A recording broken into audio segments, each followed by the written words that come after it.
కొన్ని నిమిషములు దేవుని వాక్యమును మనము ధ్యానం చేసుకుందాము.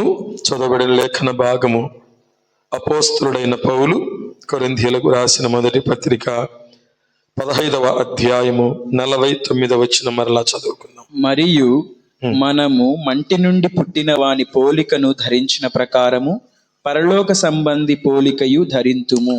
దేవుని నామమునకు స్తుతి కలుగును గాక. యేసుక్రీస్తు శ్రేష్టమైన ఉన్నతమైన నామములో అందరికి వందనాలు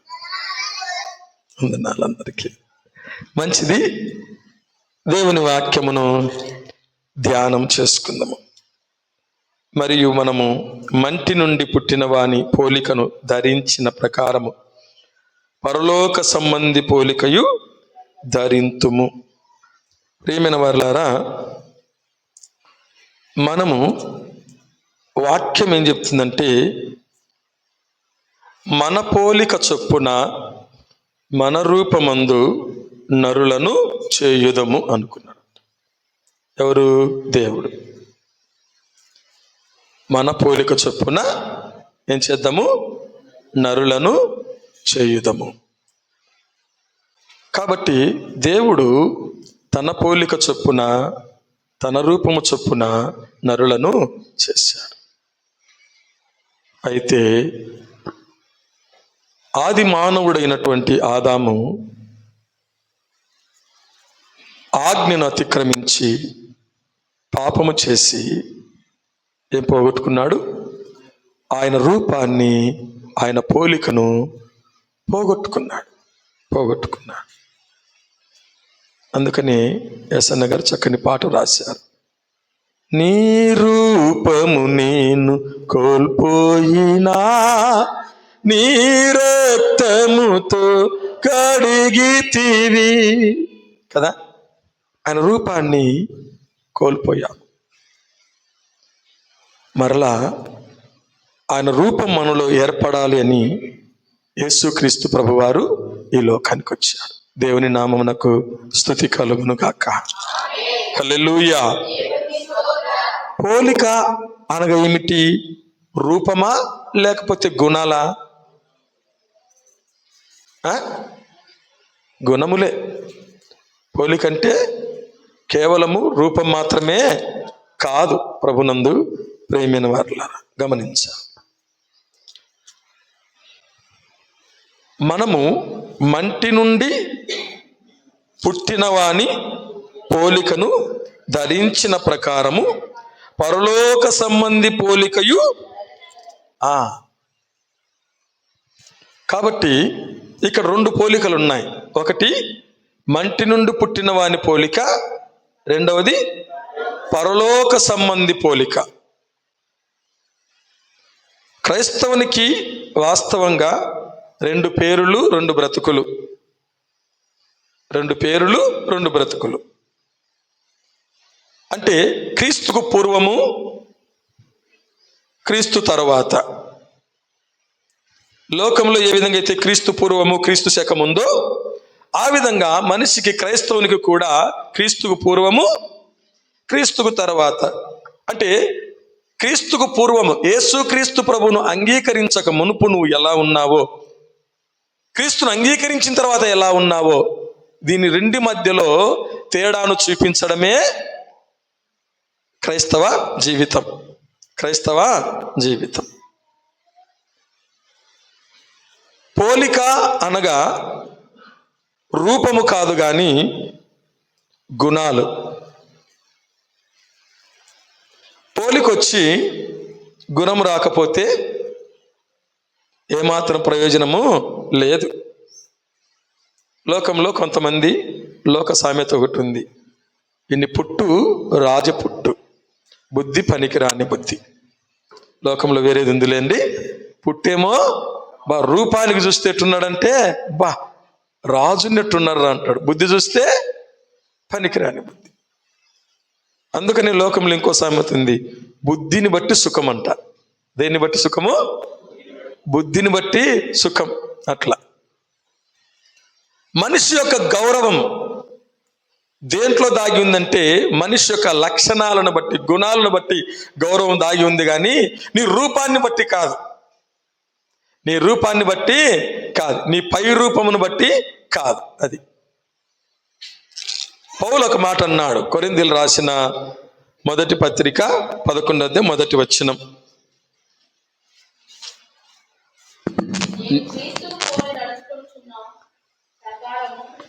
మీరును నన్ను పోలి నడుచుకొనుడి. నేను క్రీస్తుని పోలి నడుచుకొనుచున్న ప్రకారము మీరు నన్ను పోలి, అంటే పౌలు అంటున్నాడు నేను క్రీస్తుని పోలి నడుచుకొనుచున్నాను. అంటే క్రీస్తు ఎలా జీవించాడో నేనలా జీవిస్తున్నాను. ప్రేమైన వారలారా, లోకంలో చాలామంది ఎలాంటి వారు ఉన్నారు అంటే అనుకరించేవారు ఉన్నారు కానీ అనుసరించేవారు లేరు. ఏమిటి? అనుకరించేవారు ఉన్నారు కానీ అనుసరించేవారు లేరు. అనుకరణ అంటే ఏమిటి? మిమిక్రీ. మిమిక్రీ అంటారు.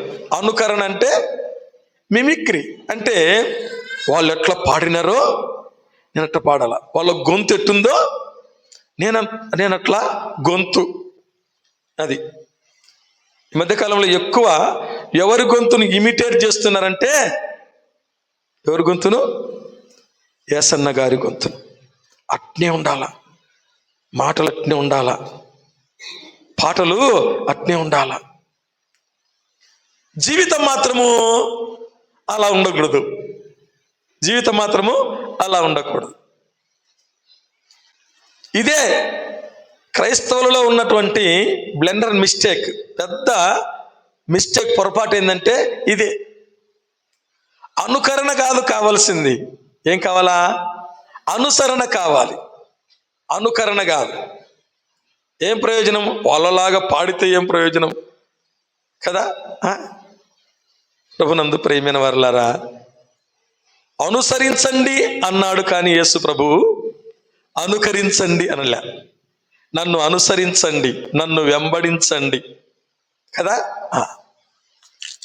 కాబట్టి ఈ ఉదయకాల సమయం దేవుడు మనతో మాట్లాడుచున్నది, మన తండ్రి ఎలాంటి వాడో మనము కూడా అలా ఉండాలి అనేది దేవుని యొక్క ఆశ. మన తండ్రి ఎలాంటి వాడో కదా. ఇక్కడ మంటి నుండి పుట్టిన వాని పోలికను ధరించిన ప్రకారము పరలోక సంబంధి పోలికయు ధరింతుము. ధరించడము అంటే తొడుక్కోవడం, కనిపించడం కదా. కనిపించడం, ఇలా కనిపించాలి. నా దేహం కనిపించడంలే, నా వస్త్రాలు కనిపిస్తున్నాయి కదా. అలాగున ధరించాలి, కనిపించాలి. మన తండ్రి ఎలాంటి వాడో గ్రహించి దాని ప్రకారం నడుచుకున్నటయే తండ్రి పోలిక. అంశము తండ్రి పోలిక. అంశం ఏమిటి? తండ్రి పోలిక.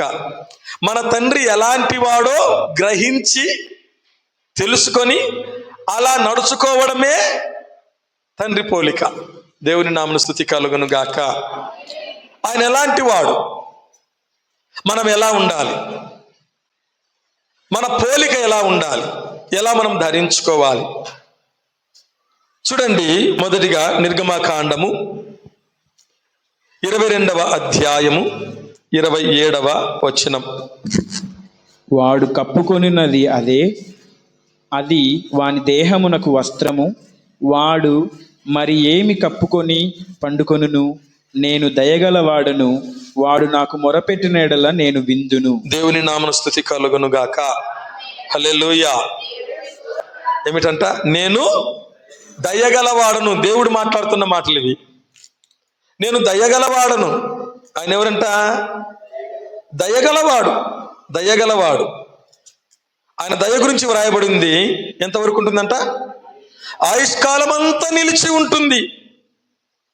ఆయన దయ ఆయుష్కాలం అంతా. కీర్తనలు 30వ కీర్తనలో 5వ వచనంలో మాట ఉంటుంది, ఆయన కోపం నిమిషం మాత్రమే ఉండును, ఆయుష్కాలం అంతా నిలిచి ఉండేది ఏమిటంటే ఆయన యొక్క దయ, ఆయన దయ. నేను ఎవరంటుంటున్నాడు? ఆయన దయగలవాడను. దేవుని నామమున స్తుతి కలుగును గాక. వాక్యం చెప్తుంది, దయగలవారి ఎడల నీవు దయ చూపుదువు, కఠినుల ఎడల నీవు వికటముగా నుందువు. అంటే ఆయన దయగలవాడు కాబట్టి మనం ఏమి ధరించుకోవాలి? దయను ధరించుకోవాలి. ఆయన దయగలవాడు. ఆయన పిల్లలమైన మనము కూడా ఆయన పోలిక దేంట్లో చూపించాలి? మన యొక్క క్రియలలో చూపించాలి, దయలో.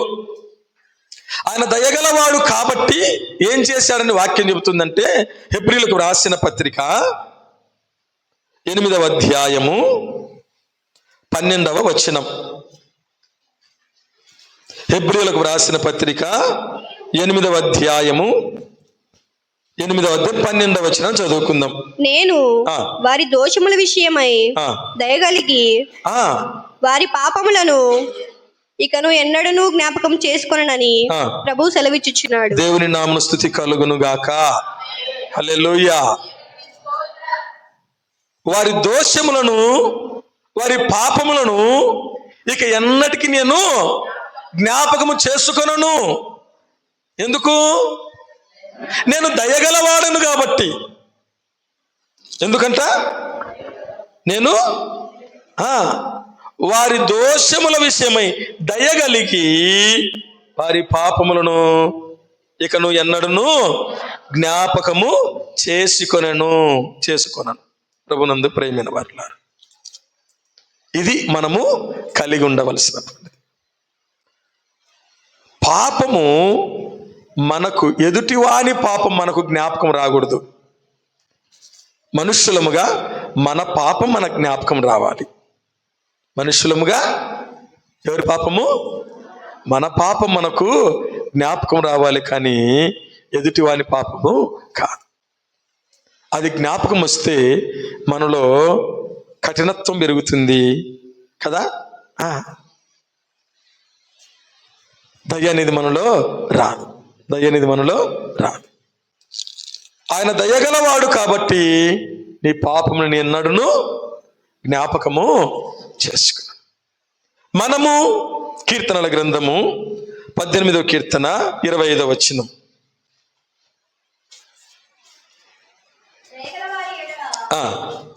చూపించుదువు, యథార్థవంతుల ఎడల యథార్థవంతునిగా ఉండువు, సద్భావము గల వారి ఎడల నీవు సద్భావము చూపుదువు, మూర్ఖుడి ఎడల నీవు వికటముగా ఉందువు. వికటముగా అంటే వ్యతిరేకముగా. మనము దయగలవారమైతే దేవుడు కూడా ఎలా ఉంటాడంట? దేవుని కోరిక ఏమిటి? నేను దయగలవాడను కాబట్టి మీరు కూడా. నిర్గమాకాండములో మనం చదువుకున్నాము కదా, 22-27లో నేను దయగలవాడను. ఆ సందర్భం ఏమిటంటే, ఎవడైనా నీ యొద్ద అప్పుడున్న పరిస్థితిని బట్టి ఏదైనా కుదవ పెట్టాడు అనుకోండి, దుప్పటి కుదవ పెట్టాడు. ఏమిటి? దుప్పటి కుదవ పెట్టాడు అనుకుందాం, వస్త్రాన్ని కుదవ పెట్టాడు అనుకుందాం. సాయంత్రానికి నువ్వు అంది ఇచ్చేయాలంటాడు. సాయంత్రానికి ఏం చేయాలి? నువ్వు అంది ఇచ్చేయాలి. ఎట్టియాల ప్రభా? వాడు డబ్బులు ఇవ్వకపోతే, వాడు డబ్బులు ఇవ్వకపోతే ఎట్టియాలా అన్నాడు అనుకోండి, వాడు కప్పుకునేది అదే. కాబట్టి ఒకవేళ వాడు మొరపెడితే నేను వింటా. అంటే అక్కడ పరిస్థితి ఏమిటి? నువ్వు డబ్బులు ఇచ్చినావు కాబట్టి నీకు కఠినత్వం అనేది ఉండకూడదు.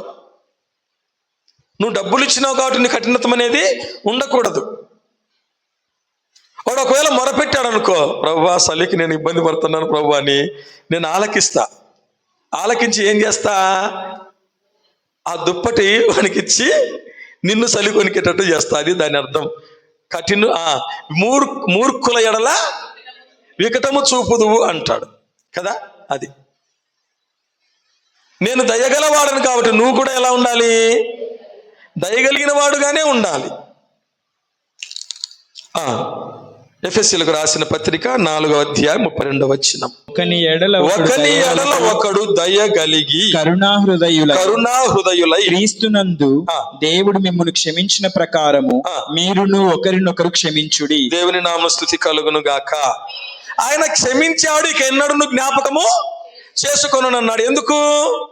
దయగలిగిన వాడు కాబట్టి. నా బిడ్డవైన నీలో కూడా అటువంటి దయ ఉంటే నువ్వేం చేస్తావు? నువ్వు క్షమిస్తావు. నువ్వేం చేస్తావు? క్షమిస్తావు. ఒకని ఎడల ఒకడు దయగలిగి కరుణాహృదయులై ఏం చేయాలంట? నేను మిమ్మును క్షమించిన ప్రకారము. దేవుడు మిమ్మును మనుషులు ఎటువంటి వాళ్ళు అంటే, దేవా నన్ను క్షమించు ప్రభా, నేను మాత్రం ఎవరిని క్షమించను ప్రభా. దేవా నన్ను ఆదరించు ప్రభా, నేను మాత్రం ఎవరిని ఆదరించను ప్రభా. దేవా నాకు సహాయం చేయ ప్రభా, నేను మాత్రం ఎవరికి సహాయం చేయను ప్రభా. ఇటువంటిది మనుషుల యొక్క నైజం. అది పోవాలి. తండ్రి పోలిక మనలో దేంట్లో కనపడాలి అంటే ఆయన దయగలవాడు. మనము కూడా అన్ని విషయంలో దయగలిగి మనం ప్రవర్తించాలి. రెండో మాట చూడండి, మత్తయి సువార్త 11వ అధ్యాయము 29వ వచనం. నేను సాత్వికుడను దీన మనస్సు గలవాడను గనుక మీ మీద నా కాడి ఎత్తుకొని నా యొద్ద నేర్చుకొనుడి, అప్పుడు మీ ప్రాణములకు విశ్రాంతి దొరుకును. దేవుని నామమున స్తుతి కలుగును గాక. నేను దీన మనస్సు గలవాడను అంటాడు. ఏమిటంట? నేను దీన మనస్సు గలవాడను. దీన మనస్సు అంటే తగ్గించుకునే మనస్సు గలవాడు. తగ్గించుకునే మనస్సు. ఇదిగో నీ రాజు దీనుడై దేన్ని ఎక్కొస్తున్నాడు? గాడిద పిల్లను, భారవాహక పశువు పిల్ల అయిన గాడిద పిల్లను ఎక్కి నీ ఎద్దకు వస్తున్నాడు. ఆయన ఎవరు? రాజు అంట. ఎవరైనా రాజు ఏం ఎక్కాలా? గుర్రం ఎక్కాలి. రాజు గుర్రం ఎక్కాల్సిన వాడు ఏమెక్కుతున్నాడు? గాడిదనెక్కుతున్నాడు. ఏమెక్కుతున్నాడు? గాడిదనెక్కుతున్నాడు. అప్పుడు గుర్రాలు లేవా? సాదృశ్యం అది. ప్రభునందు ప్రియమైన వారులారా గమనించండి. కాబట్టి ఆయన ఎవరంట?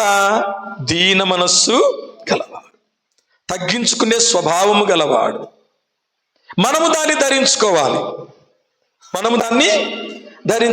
ఎలాగూ చూడండి, పరిశుద్ధ గ్రంథము నుండి పేతురు రాసిన మొదటి పత్రిక 5వ అధ్యాయము 5వ వచనం.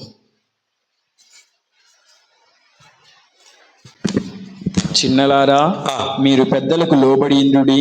మీరందరూ ఎదుటివాని ఎడల దీన మనస్సు అను వస్త్రము ధరించుకొని మిమ్మును అలంకరించుకొనుడి.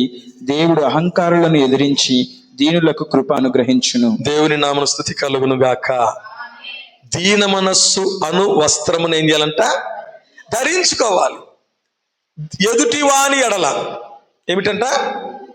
నీ ఎదుట ఎవరున్నా సరే, మనం ఎవరి దగ్గర తగ్గించుకుంటాము? అధికారుల దగ్గర, డబ్బులున్నోళ్ళ దగ్గర కదా. మనం ఎవరి దగ్గర తగ్గించుకుంటాం చెప్పండి? పెద్దవాళ్ళ దగ్గర, మనకంటే ఉన్నతముగా ఉన్న వారి దగ్గర తగ్గించుకుంటాం. మన ఎదుట ఎవరన్నా ఉండి మన యొక్క క్రియలు ఎలా ఉండాలంటే తగ్గింపు కలిగిన క్రియలాగానే ఉండాలి. మన ఎదుట మనకంటే తక్కువడు ఉన్నాడు అనుకోండి, డబ్బులో లోకపరంగా ఏదైనా సరే, మన కాలు మీదకి కాలు పోయింటుంది.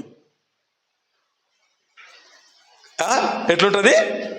మన కాలు మీదకి కాలు పోయింటుంది.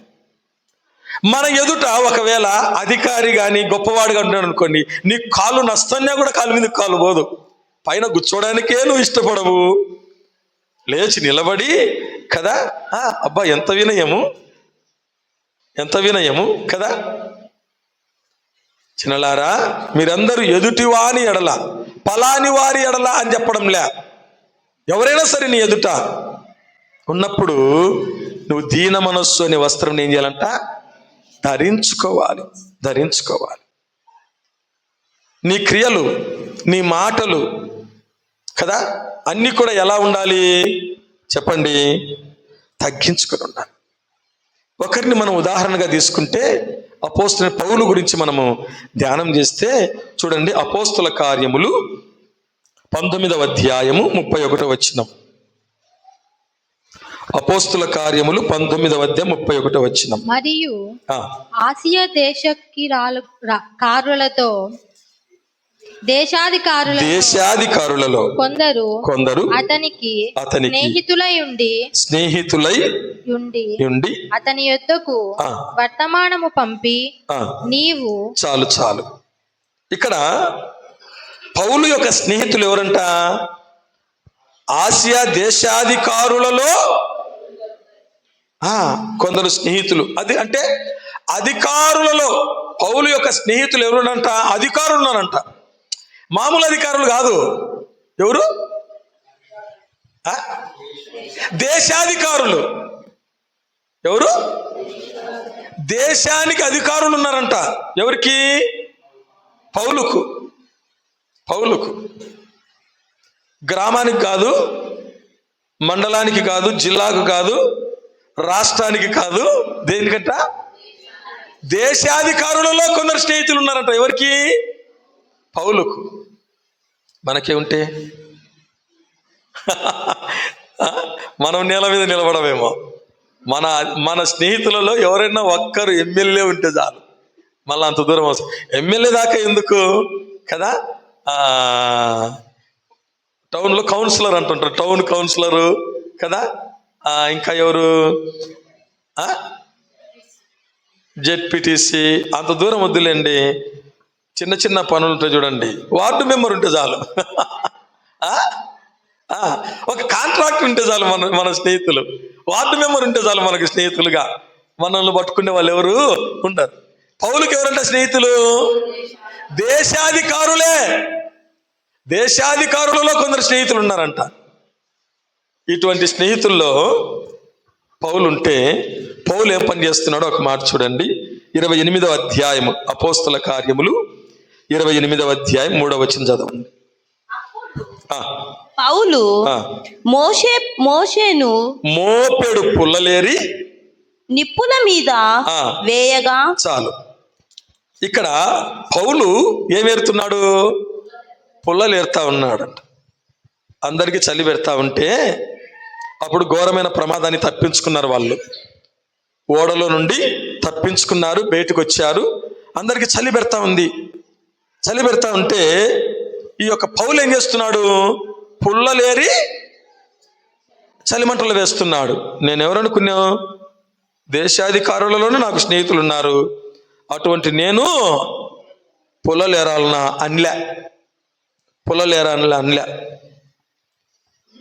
ఓడ నావికుడు కూడా పౌలుకు స్నేహితుడే అనింది. ఓడ నావికుడు కూడా సైన్యాధిపతి కూడా పౌలును కాపాడాలనుకున్నాడంట. ఆ భాగంలో మనం చదువుకుంటా పోతే సైన్యాధిపతి కూడా పౌలుని ఏం చేయాలనుకున్నాడు? కాపాడాలనుకున్నాడు. ఓడ నావికులు వీళ్ళందరూ ఇంత స్నేహితులు ఉంటే పౌలు ఏం చేస్తున్నాడు? పుల్లలు ఏరుతా ఉన్నాడు. నేను ఎటువంటి వాడినో తెలిసినా, నా స్నేహితులు ఎటువంటి వాళ్ళో తెలిసినా అని తనను తాను హెచ్చించుకోలే. ఎందుకు? యేసుక్రీస్తు ప్రభువారు నేను దీన మనస్సు గలవాడును అన్నాడు. కాబట్టి మనం ఏమి ధరించుకోవాలంటే ఎదుటి వాని ఎడల దీన మనస్సు అనే వస్త్రాన్ని ధరించుకోవాలి. ప్రభునందు ప్రేమైన వారులారా, మనకున్నటువంటి ఒక పెద్ద కొటేషన్ ఏందో తెలిసిన? Bible quotation. అది ప్రపంచాన్ని ప్రభావితం చేసిన కొటేషన్. బైబిల్ వాక్యం, తనను తాను తగ్గించుకుని వాడు. అంతే, మనకు తెలుసు అయినా ఏం చేయము? తగ్గించుకోం. ఎందుకు? మా నైజం. ఎవరి నైజం మాది? పరలోక సంబంధి నైజం కాదు మాది. మంటి నుండి పుట్టిన వాని నైజం. అది పోవాలి. ప్రభునందు ప్రేమైన వారులారా కదా. కాబట్టి తండ్రి పోలిక ఆయన ఎవరంట? దయగలిగిన వాడు. మనం ఎలా ఉండాలి? దయగలిగిన వారమై. రెండవదిగా ఆయన ఎవరు? దీన మనస్సు గలవాడు, తగ్గించుకునేటటువంటి వాడు. మనము కూడా ఇదిగో లోక పాపములను మోసుకొని పోవు దేవుని గొర్రె పిల్ల. ఆయన తగ్గించుకున్నాడు. ఇంట్లో కూడా మనము ర్యాంకులు కొట్టినాం. మందిరంలోనే నేను కుక్క, నేను పంది, నేను దుమ్ము, నేను ధూళి. బయటికి పోతే నేను సింహం అంటారు, నేను పులి అంటారు. ఎక్కడ పోతే ప్రార్థన చేసేటప్పుడేమో ప్రభువా నేను దుమ్ము, ప్రభువా నేను ధూళి ప్రభు అంటారు. ఒక మాట అంటే చాలు కాలు చూడెట్టుందో అనే వాళ్ళు ఉంటారు కదా. మూడవదిగా చూడండి, ఇర్మియా గ్రంథము 3వ అధ్యాయం 12వ వచనం. ఇర్మియా గ్రంథం 3వ అధ్యాయం 12వ వచనం. నీవు వెళ్ళి ఉత్తర దిక్కున ఈ మాటలు ప్రకటింపుము. ద్రోహిణివగు ఇశ్రాయేలు, తిరిగి రమ్ము, ఇదే యెహోవా వాక్కు. మీ మీద నా కోపం పడనీయను, నేను కృపగలవాడను గనుక నేను ఎల్లప్పుడూ కోపించువాడను కాను. దేవుని నామమున స్తుతి కలుగును గాక. నేను కృపగలవాడను. దేవుడు ఎవరంట? కృపగలవాడు. కృపగలవాడు ఆయనే అంటున్నాడు. నేను దయగలవాడని అన్నాడు, నేను సాత్వికుడును, దీన మనస్సు గలవాడనన్నాడు, నేను కృపగలవాడను. ప్రభునందు ప్రేమైన వారలారా, నీ కోపం నా మీద పడనీయను. ఎవరిని పిలుస్తున్నాడు? మంచి వాళ్ళారా రండి అంటున్నాడా? ద్రోహిని వగు ఇశ్రాయేలు. ఎవరి పట్ల ద్రోహం చేశావు? నా పట్లనే నువ్వు ద్రోహం చేశావు. చాలా విషయాలు ఉన్నాయి, దేవునికి మనం ద్రోహం చేసిన విషయాలు చాలా ఉన్నాయి. ఆ భాగాలలో చదువుకుంటూ పోతే, తిరిగి రమ్ము, నా దగ్గరికి రమ్ము, నా కోపం నీ మీద పడనీయను. ఎందుకు పడనీయను? నేను కృపగలవాడను. మామూలు కృప కాదు. యోవేలు గ్రంథము 2వ అధ్యాయం 13వ వచనం. మీ దేవుడైన యెహోవా కరుణా వాత్సల్యములు గలవాడును, శాంతమూర్తియు, అత్యంత కృపగలవాడునై ఉండి. అత్యంత కృపగలవాడు. దేవుని నామమున స్తుతి కలుగును గాక. మామూలు కృప కాదు, ఎత్తంట అత్యంత కృపగలవాడు. కృప అంటే ఏమిటి? ఉచితంగా. ఎవరికి ఇచ్చేది? అది మనకు కావాలి. అర్హత లేని వానికి ఇచ్చేదే, యోగ్యత లేని వారికి ఇచ్చేదే కృప. ఏ యోగ్యత లేని మనలను ప్రేమించడమే దేవుని కృప. మీరు కృప చేతనే రక్షింపబడి ఉన్నారు. దేని చేత? కృప చేత. మన అర్హత కాదు. ఇది క్రియల వలన కలిగినది కాదు గనుక ఎవడును అతిశయపడ వీలు లేదు. ఇది క్రియల వలన కలిగినది కాదు కాబట్టి ఎవడును అతిశయపడ వీలు లేదు. నా మంచితనాన్ని బట్టి దేవుడు నన్ను క్షమించాడు అనుకునేవాడుకో, నా మంచితనాన్ని బట్టి దేవుడు నన్ను కరుణించాడు, రక్షణ ఇచ్చాడు అనుకునే అనుకో కదా. ఇప్పుడు నువ్వు ఎక్కడుంటావు? దేవునికి పైన ఉంటావు. ఎందుకు? ఊరికినే నన్ను రక్షించలే ప్రభువా నువ్వు. ఇది ఎవరి స్వభావము? సాతాను ఏం చేస్తాడు తెలిసిన? ఊరికినే యోబు నీ యందు భయభక్తులు గలవాడైనాడా, చుట్టూ నువ్వు కంచె వేసావు కాబట్టి, అతన్ని కాపాడుతున్నావు కాబట్టి భయభక్తులు గలవాడైనాడు. చూసినావా? అది ఆయన దోషము కనిపెట్టి చూస్తే ఎవడు నిలవలేడు. ఎవడు అంటే యోబు కూడా నిలవలేడు. అసలు ఎవడును నిలవలేడు. అంతే. ఆయన కనిపెట్టలే. మనమైతే భూతద్దం పెడతాం. మనమైతే ఏం చేస్తాం చెప్పండి? భూతద్దం పెట్టి ఎతుకుతా ఉంటాం. ఏ మాట వచ్చేదో చూస్తాము, ఏ మాట మాట్లాడుతుందో చూస్తాము అని అర్హత లేని వారికి ఇవ్వడమే కృప. మనము ఎవరికైనా ఏదైనా చెయ్యాలి అంటే ఏం చూస్తాం? మనము ₹1 దానం చేయాలంటే వాడు కుంటోడై ఉండాల. ₹1 దానం చేయాలంటే 2 కాళ్ళు పోయి ఉండాలా. నీ ₹1 దానం చేయడానికి 2 కాళ్ళు పోవాలి వానికి కదా.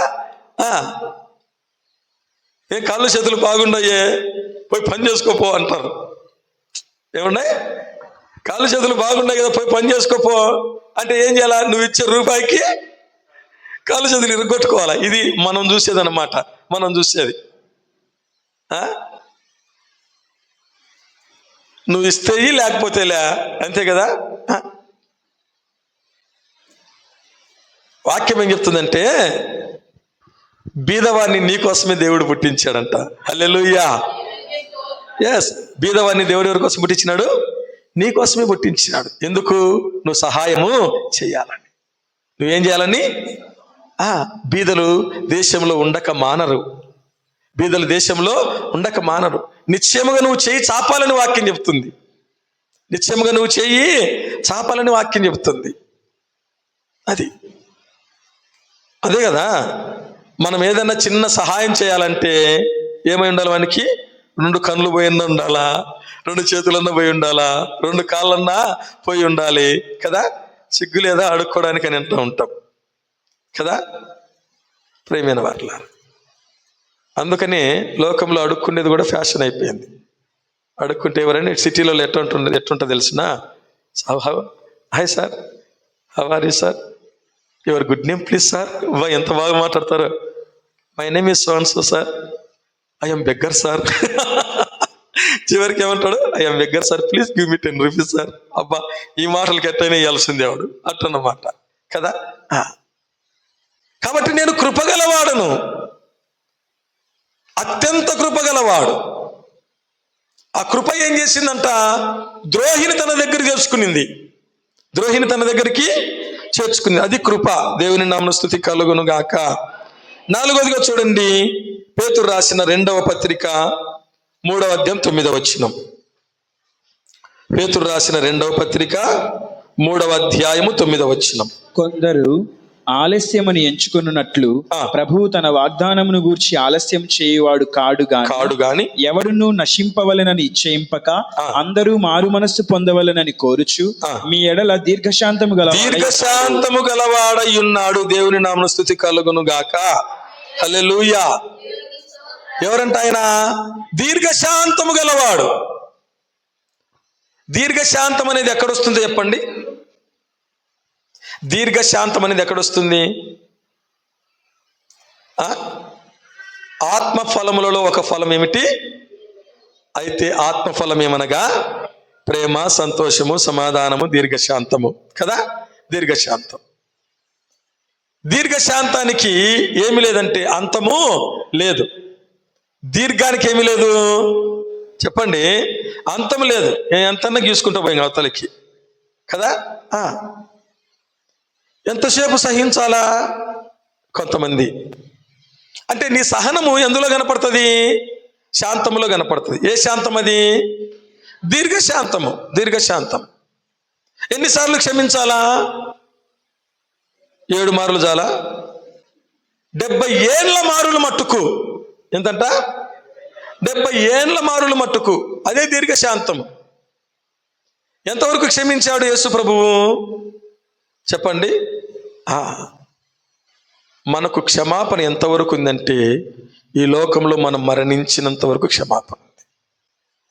ఈ లోకంలో మనము మరణించినంత వరకు క్షమాపణ ఉంది. కాబట్టి ఎన్ని తప్పులైనా చేసుకో కదా. ఎన్ని తప్పులైనా చేసుకో, ఎన్ని పొరపాట్లైనా చేసుకో. జాగ్రత్త. ఎప్పుడు చచ్చిపోతావో తెలియదు నీకు. ఎప్పుడు చచ్చిపోతావో తెలియదు. ఎప్పుడు ప్రమాదం పొంచి ఉంటుందో తెలియదు. చచ్చిపోయినంత వరకు నాకు క్షమాపణ ఉంది అనుకున్నాం అనుకో, టకాన్ని చచ్చిపోతాం అనుకో, ఇంకెక్కడుంది నీకు క్షమాపణ? ఎక్కడుంది కదా. ఇంతకుముందు ఒక ఉదాహరణ చెప్పాను, మీకు గుర్తుందో లేదో.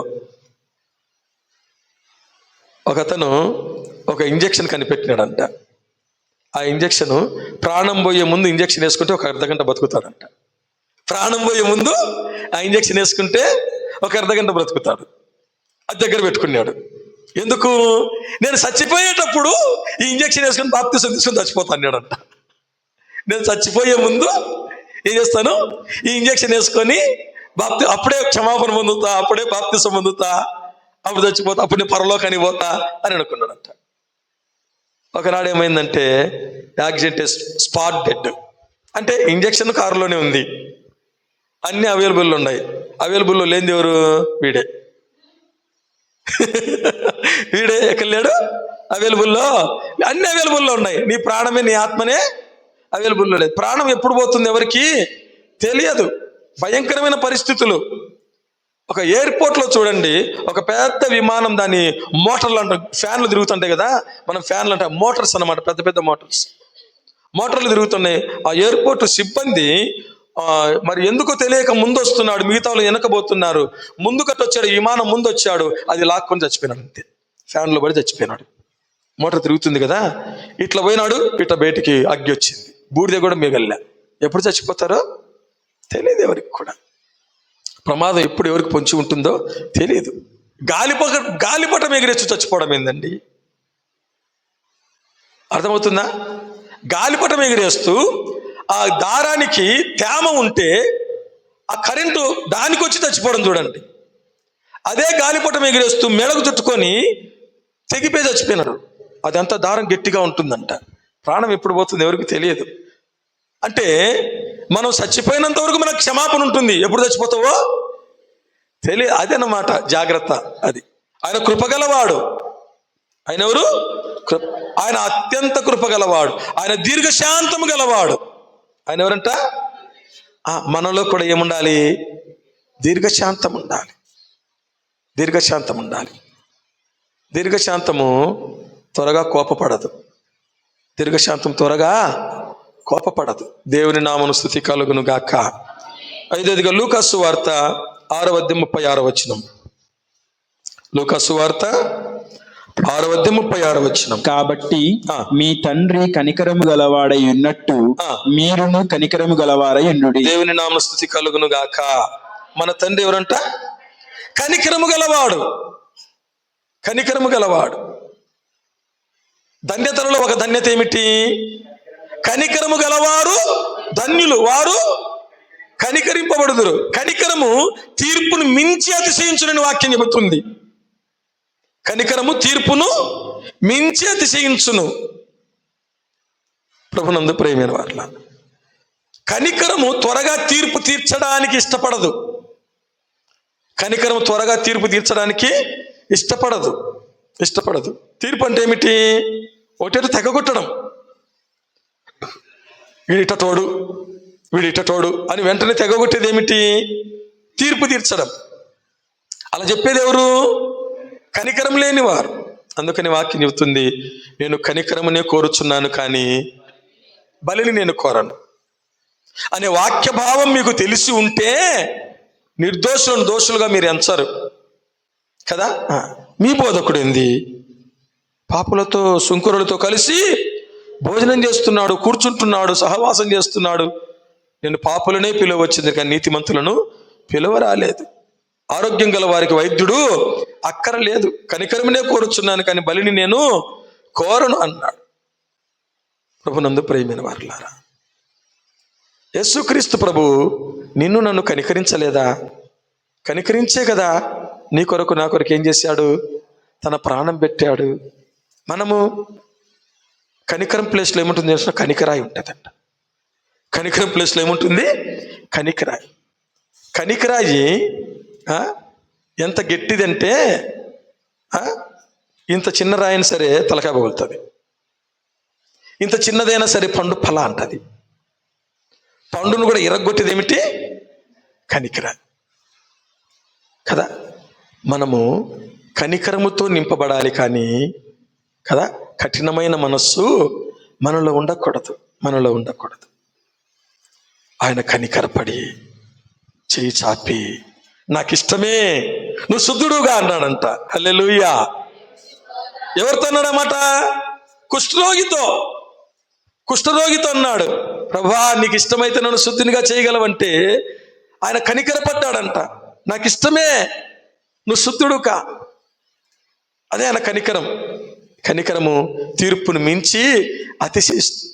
అక్కడే వ్రాయబడి ఉంటుంది, కనికరము లేని వారి పట్ల యాకోబు పత్రికలో ఆ మాట ఉంటుంది. చూడండి, పరిశుద్ధ గ్రంథము నుండి యాకోబు పత్రిక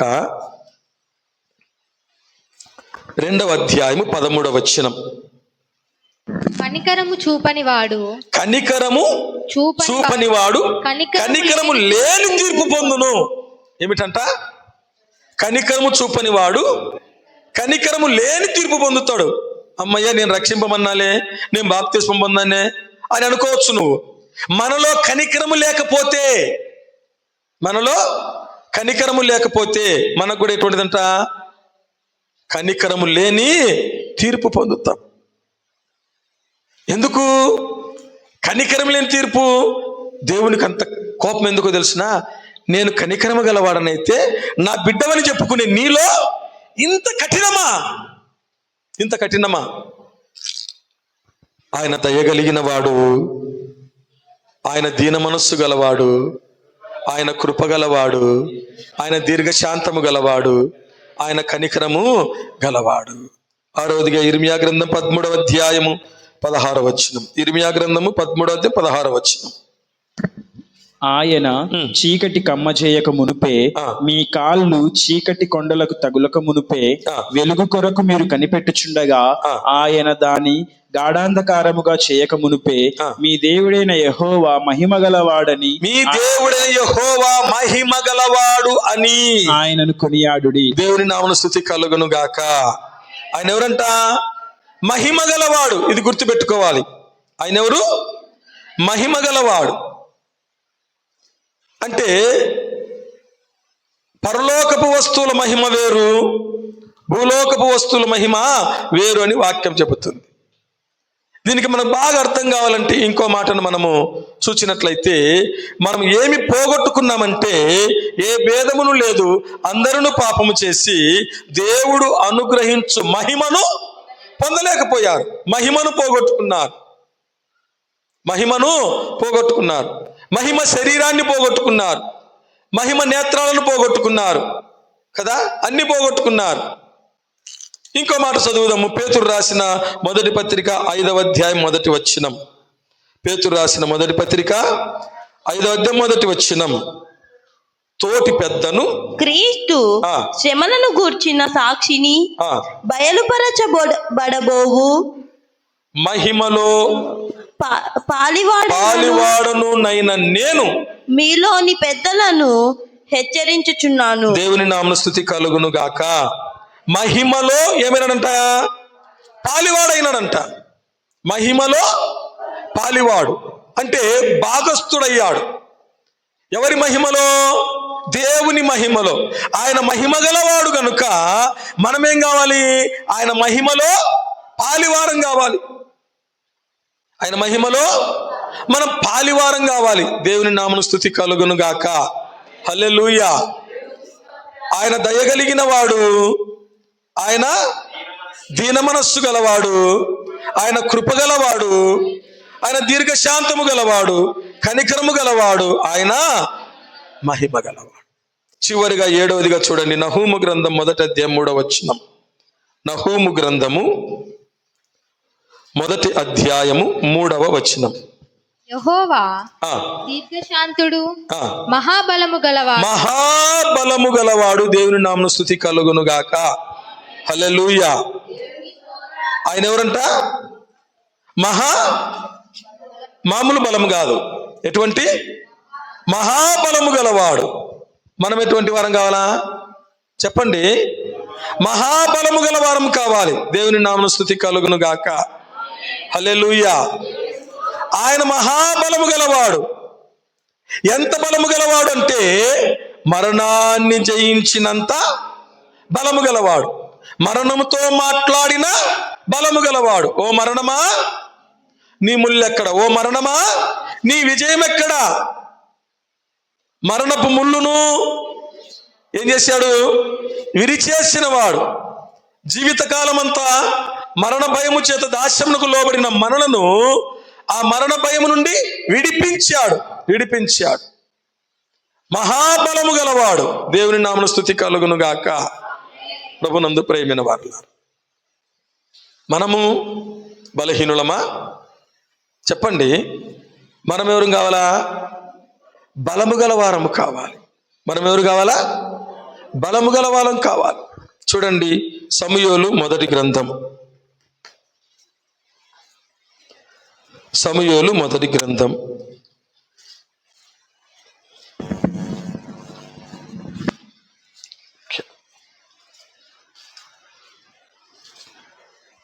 17వ అధ్యాయము. సమూయేలు మొదటి గ్రంథము 17వ అధ్యాయము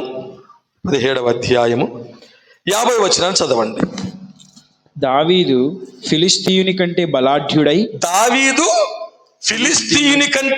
బలాఢ్యుడై ఖడ్గము లేకయే వడిసెలతోనూ రాతితోనూ ఆ ఫిలిష్తీయుని కొట్టి చంపెను. దేవుని నామమున స్తుతి కలుగును గాక. హల్లెలూయా. దావీదు ఎవరికంటే? ఫిలిస్తీని కంటే బలాఢ్యుడై. ఫిలిస్తీనుడు అంటే ఎవడు? గొల్యాతు. ఎంత ఎత్తున్నాడు కదా? ఎంతున్నాడు? 6 మూరల జానడు. దావీదు ఎవరంట? బాలుడు. సౌలు ఏమన్నాడు? నువ్వు బాలుడవు, వాడు బాల్యం నుండి యుద్ధాభ్యాసం చేసిన వాడు, నీకు బలము చాలదు అంటాడు. ఇటటోళ్ళు ఉన్నారు లోకంలో, కృంగదీసే వాళ్ళు ఉన్నారు కదా. మన దేవుడు ఎవరు? మహాబలాఢ్యుడు. దేవుని నామమున స్తుతి కలుగును గాక. మహాబలము గలవాడు. ఆయన పిల్లలు మనం బలమైన వారం కావాలి. ఏం కావాలి? మనం బలవంతులము కావాలి. ప్రభునందు ప్రియమైన వారలారా, బలవంతులు కావాలంటే ఏం చేయాలో తెలిసిన? ఏం చేయాలా? అపోస్తలుడైన పౌలు తిమోతికి రాసిన పత్రిక, అపోస్తలుడైన పౌలు తిమోతికి రాసిన 2వ పత్రిక 2వ అధ్యాయం 1వ వచనం. నా కుమారుడా, క్రీస్తు యేసునందున్న కృపచేత బలవంతుడవు కమ్ము. దేవుని నామమున స్తుతి కలుగును గాక. క్రీస్తు యేసునందున్న కృపచేత నువ్వేం కావాలా? బలవంతుడు కావాలి. ఏం కావాలి? బలవంతుడు కావాలి. బలవంతుడు అవుతే ఏమవుతుందని వాక్యం చెబుతుందంటే, బలవంతుడు బలహీనుని మీదికి పోడు. ఎవరి మీదికి పోతాడు? బలవంతుని మీదికే పోతాడు. బలహీనుడు బలవంతుని మీదికి, బలహీనుని మీదికి పోడు. ప్రభునందు ప్రియమైన వారలారా, యోహాను రాసిన మొదటి పత్రిక, యోహాను రాసిన మొదటి పత్రిక, ఇక్కడ రాయబడిన మాట 14వ వచనాన్ని చదవండి. 2వ అధ్యాయం 14వ వచనం. చిన్నపిల్లలారా, మీరు తండ్రిని ఎరిగి ఉన్నారు గనుక మీకు రాయిచున్నాను. తండ్రులారా, మీరు ఆది నుండి ఉన్న వానిని ఎరిగి ఉన్నారు గనుక మీకు రాయిచున్నాను. యవనస్తులారా, మీరు బలవంతులు. దేవుని వాక్యము మీ యందు నిలుచుచున్నది గనుక మీరు దుష్టిని జయించి ఉన్నారు గనుక మీకు రాయిచున్నాను. దేవుని నామమున స్తుతి కలుగును గాక. యవనస్తులారా, మీరు బలవంతులు. ఎలా బలవంతులైనట వీళ్ళు? దేవుని వాక్యము మీ యందు నిలిచి ఉన్నది గనుక. ఎలా మనం బలవంతులం కాగలం? దేవుని వాక్యం మనలో ఉంటే. దేవుని వాక్యము మనలో ఉంటే. అర్థమవుతుందా? ఏమిరా కత్తి తీసుకొని నా ముందుకు వస్తుండవు? నేను కుక్కనా అన్నాడు. ఏసావు చచ్చినాడు అంతే. కుక్క సావే. నోటి మాటను బట్టి తీర్పు ఉంటుంది అన్నమాట. నేను కుక్కనా అన్నాడు. దావీదు చేతులు ఎట్లా చచ్చినాడు? కుక్క సావు చచ్చినాడు. ఎవరు? గొల్యాతు కదా. యవనస్తులారా, మీరు బలవంతులు. ఎందుకు? దేవుని వాక్యం మీ యందు నిలిచి ఉన్నది కనుక మీరు బలవంతులు. దుష్టుని మీరు జయించి ఉన్నారు. దుష్టుడు అంటే ఎవరు? అపవాదిని జయించాలి కానీ నీ ఎదుట బలహీనుని కాదు. మనిషి జయించడం పెద్ద గొప్ప సంగతి ఏమీ కాదు. ఒకప్పుడు నువ్వు గెలుచావు, ఒకప్పుడు వాళ్ళు గెలుస్తారు. ఎవరిది లోకంలో బలం ఉంటే వాళ్ళు గెలుస్తారు. అది కాదు గెలవడం అంటే. యేసుక్రీస్తు ప్రభు వారి ఎదుటి నుంచి వాడు వెళ్ళిపోయాడంట. ఎప్పుడు? వాక్యముతోనే మాట్లాడాడు యేసు ప్రభు కదా. కిందికి దూకు అన్నాడు. చూడు నా కథ అనిలే కదా. కిందికి దూకు, అరచేతులతో ఎత్తి పట్టుకుంటారు కదా అంటే, చూడు నా తండ్రి నమ్మదగిన వాడు, నేను దూకుతా అని చెప్పి దూకలే. రాళ్ళ రొట్టెలకు ఆజ్ఞాపించి నీ ఆకలి తీర్చుకో అన్నాడు. మనుషుల రొట్టె వలన మాత్రం కాదు, దేవుని నోటి నుంచి ప్రతి మాట వలన జీవించును అని వ్రాయబడి ఉన్నది. నీ దేవుణ్ణి నీవు శోధించకూడదని వ్రాయబడి ఉన్నది. ఎవరికి మొక్కకూడదని వ్రాయబడి ఉన్నది. అన్ని ఎక్కడ రాయబడి ఉన్నాయి? వాక్యంలో వ్రాయబడి ఉన్నాయి. అందుకనే వాళ్ళు అన్నారు, చదువుకుని ఇతనికి పాండిత్యం ఎక్కడిది? చదువుకోలే కదా ఇతను వడ్లవాణి కుమారుడు కాదా? యోసేపు కుమారుడు కాదా? ఇతని సహోదరి మనులందరూ మనతోనే ఉన్నారు కదా, ఇది ఎప్పుడు చదువుకున్నాడు అని అనుకుంటున్నా. మనకు బైబిల్ గ్రంథం దగ్గరున్నా అన్నిటికీ సమయం ఉంటుంది, కానీ వాక్యం చదవడానికి సమయమే ఉండదు. ఎందుకు? బిజీ పర్సన్స్ కదా మనము. ఎవరు మనము? చాలా బిజీ పర్సన్స్. మనం దృష్టి అంతా ఎట్టుంటో తెలిసిన చాలా మంది చెప్తున్నాను, పనికి పోవాలా, డ్యూటీకి పోవాలా, ఇంటికి రావాలా, ఆడవాళ్ళు అయితే గుడ్డలు ఉతుక్కోవాలా, అది చేయాలా, ఇది చేయాలా, ఆ పని చేయాలా, ఈ పని చేయాలా ఉంటుంది. కానీ వాక్యం చదువుకోవాలా అనేటటువంటి అవగాహనే చెప్పండి ఉండదు. వాక్యం నిన్ను బలవంతునిగా చేస్తుంది. దేవుని నామమున స్తుతి కలుగును గాక. నిన్ను బలవంతురాలుగా చేస్తుంది. క్రీస్తు యేసునందున్న కృపచేత బలవంతుడకము. ఎట్లా నేను బలవంతునవుతా? దేవుని వాక్యం మీలో ఉంటే ఏమవుతాం? మనము బలవంతులమవుతాం. యుద్ధం యెహోవాది అన్నాడు. నేను యెహోవా నామమును బట్టి నీ మీదకి వస్తున్నా అన్నాడు. నేనుగా చేసేది నీతో యుద్ధం అన్నాడు. అయితే ఘనత ఎవరికి వచ్చిందంటే దావీదుకు వచ్చింది. సౌలుకు 1000 కొలదియు, సౌలు 1000 కొలదియు, దావీదు 10,000 కొలదియు శత్రువులను హతమార్చిది. ప్రభునందు ప్రియమైన వారలారా, ఎంతటి బలవంతులమవుతాం అనేటి వాక్యం చెప్తుందంటే, మీలో ఒకడు 1000 మందిని తరుముతాడు, ఇద్దరు 10,000 మందిని. ఇది ఎక్కడ లెక్క? ఒకడు 1000 మందిని అయితే ఇద్దరు ఎంతమంది తరమాలా? 2,000 మందిని కదా. బలం ఎట్టు వచ్చింది చూడండి కదా. ఒకరినొకరు కలుసుకుంటే ఐకమత్యంలో ఉన్నటువంటి బలం అది. ఒకరు 1000 మందిని తరిమితే ఇద్దరు 10,000 మందిని. అదే బలహీనుల గురించి రాయబడింది ఏమిటో తెలిసిన? ఆకు చప్పుడు మిమ్మల్ని తరుముతుందంట. ఏ చప్పుడు? ఎండిపోయిన ఆకు చప్పుడు మిమ్మల్ని ఏం చేస్తుంది? ఆకు చప్పుడుకు పరిగెత్తారు మీరు. అది ఈనాడు చాలా మంది అట్లున్నారు. తండ్రి పోలిక, మంటి నుండి పుట్టిన వాని పోలికను ధరించిన ప్రకారము పరలోక సంబంధి పోలిక కూడా ధరింతుము. దేవుని నామమున స్తుతి కలుగును గాక. ఆయన దయగలవాడు గనుక మనము కూడా దయగలవారమై ఉండాలి. ఆయన దీన మనస్సు గలవాడు, మనము కూడా తగ్గించుకునే వారమై ఉండాలి. ఆయన కృపగలవాడు గనుక మనము కూడా ఎదుటివాని కృప చూపించాలి. ఆయన దీర్ఘశాంతము గలవాడు, మనము కూడా దీర్ఘశాంతము గలవారమై ఉండాలి. ఆయన కనికరము గలవాడు, మనలో కఠినత్వం తొలగిపోయి కనికరము కలిగి ఉండాలి. ఆయన మహిమ గలవాడు, ఆయన మహిమలో మనము పాలు పొందాలి, పాలివారం కావాలి. ఆయన మహాబలము గలవాడు, మనము దుష్టిని జయించేంత బలము గలవారం కావాలి. అప్పుడే ఆయన పోలిక మనలో వచ్చేట్టు. ఆయన పోలిక లేకపోతే పరలోకానికి పోలేం. ఆయన పోలిక లేకపోతే ఎక్కడ పోలేం? మనము పరలోకానికి పోలేం. అక్కడికి వెళ్తే ఎలా ఉంటామంటే ఆయనను పోలి ఉంటామంట. ఆయన పోలికను మనము ధరించుకుంటాం. ఆయన పోలిక మనలో లేకపోతే ఈ లోకంలో, పరలోకంలో మనము చేరలేం. పరలోకంలో చేరకపోతే నువ్వు ప్రార్థనకు వచ్చి కూడా వ్యర్థమే కదా. కాబట్టి తండ్రి పోలికను మనము కలిగి ఈ లోకయాత్రలో ముందుకు కొనసాగుతాం. అట్టి కృప దేవుడు మనకందరికీ దయచేయునుగాక. దేవుడు తన వాక్యమును మన వినికిల్లో దీవించునుగాక. ఆమేన్. హల్లెలూయా, హల్లెలూయా.